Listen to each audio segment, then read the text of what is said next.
Welcome to the night assessment provided by the History Channel. I'm Devaney Benson, and I will be interviewing Elie Wiesel today. He is one of the last remaining survivors of Auschwitz, Buna, Birkenau, and Buchenwald concentration camps, and the renowned author of the novel Night. Thank you. Nice to be here today.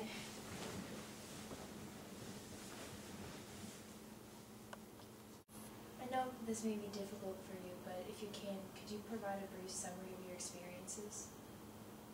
While at the concentration camps, the SS officers treated us like livestock.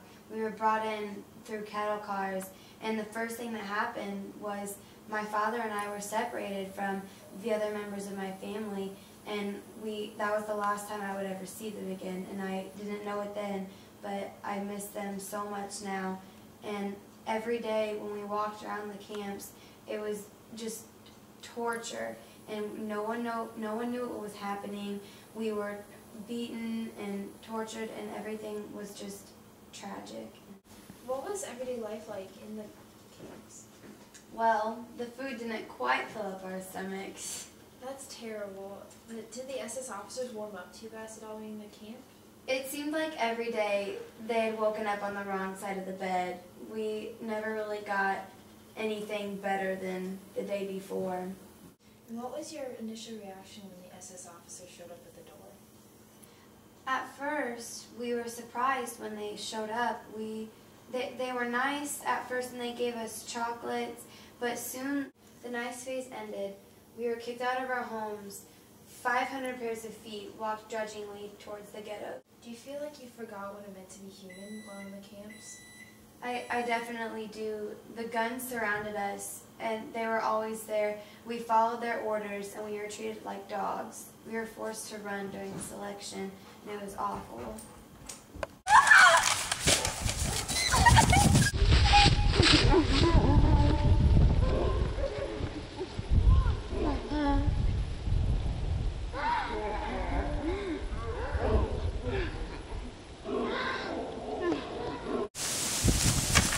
Auschwitz is not a convalescent home. One of the inmates had his whole left hand cut off because he had frostbite, but he's all right now. It happens every day. It's freezing out here. We can't worry about it anymore. The sight of the crematorium had to be terrifying. Did you lose all hope, and what were your initial thoughts? The smoke engulfed my whole being in fear that one day that could be me. What about the bombings? I mean, did it provide a break from the horrors of the camp, and how did everyone react? The wings flew above us, dropping anything and everything. The SS officers saw it as terrifying. They told us to run back into our barracks and hide, but we just saw it as a break from all the hard labor that we've been doing. What was it like inside the barracks? They were the most closest living quarters ever. There were bunk beds stacked upon each other, and you could not escape from anyone around you, and you especially could not escape from the smell of death that surrounded the whole camp. We were only allowed a couple pairs of clothing items, and every day we woke up with that awful stench surrounding us, and we just could never get away from it. I remember reading your book that you said that you'd wake up and you saw people who had fallen into an everlasting sleep. What was it like to wake up and see people dying around you? It made me think that one day that could be me or my father. I remember waking up every morning hoping that my father was not one of the ones that fell into this everlasting sleep because he died of weakness. And I know that every day you were just hoping that you'd be able to see your father and your father would survive, and it was just something that was always just keeping you living and keeping you going and not giving up. And I mean, how was that? Was it just terrifying waking up thinking, my father may not be here today to help me through this? It was absolutely terrifying. It was probably my biggest priority to make sure that he was always okay. I would give him some of my rations a lot of days, and I would always just, number one, trying to be taking care of him. And I remember people telling me that I couldn't do that I had to take care of myself, but I didn't want to listen to them. I didn't want to become selfish, and not care about my family. What was the worst punishment you ever received? The worst punishment would definitely be being whipped. You would think that they all hurt equally, but only the first one really hurt. Now we will be welcoming Mrs. Liz Ramos, who will be continuing the questioning on Mr. Wiesel's novel. Hey Devaney, it's so great to see you again. It's so great to see you. Hi, nice Hello. to meet you. Thank you so much for coming. Thank you for It's a having pleasure. me.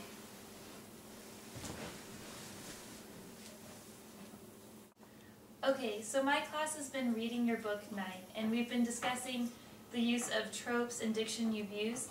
And you used the slidity, never shall I forget the nocturnal silence that deprived me for all eternity of the desire to live. What did you really mean by that?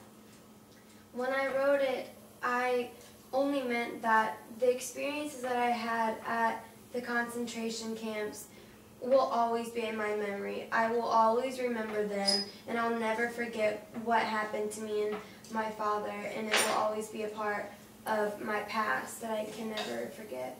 You had this in a list of a bunch of other ones that said, never shall I, never shall I. Did you just do this for impact, or why? It was a little bit for the emphasis of my time here, but a lot of it was just because that was really how I was feeling at the time when I wrote it, and it was just such a deep emotional experience that I felt the need to portray that to my audience. Okay, and then another discussion I had with my class was about hyperboles, and you said, he paid as much attention to us as would a shopkeeper receiving a delivery of old rags. And you were talking about SS officers. This is kind of like an exaggeration, an exaggerated understatement. Do you agree? I do. It kind of varied from officer to officer about who was the more attentive, exactly. And we never really had a chance to appreciate the ones who were more attentive and who were nicer to us before they got fired. So when I said that they treated us like rags, or like a shopkeeper who just received old rags, I meant literally what it means. They did not appreciate us, or at least the ones that did not care at all what would happen to us. So did you mean to use the varied sentence structure that you did? No, it really just came from the heart, and with my wife and our combined efforts in writing it and with her translating it, we produced a novel with kind of the tone and voice that we both felt could portray my feelings and the time, the kind of like the inner journey I had throughout this time. All right. Well, thank you for letting me interview you, and this has been a pleasure. I really enjoyed reading your book, and it has changed my students' opinions of what happened, and it informed them so well. I could not be happier to have impacted them this much. Thank you. Thank you.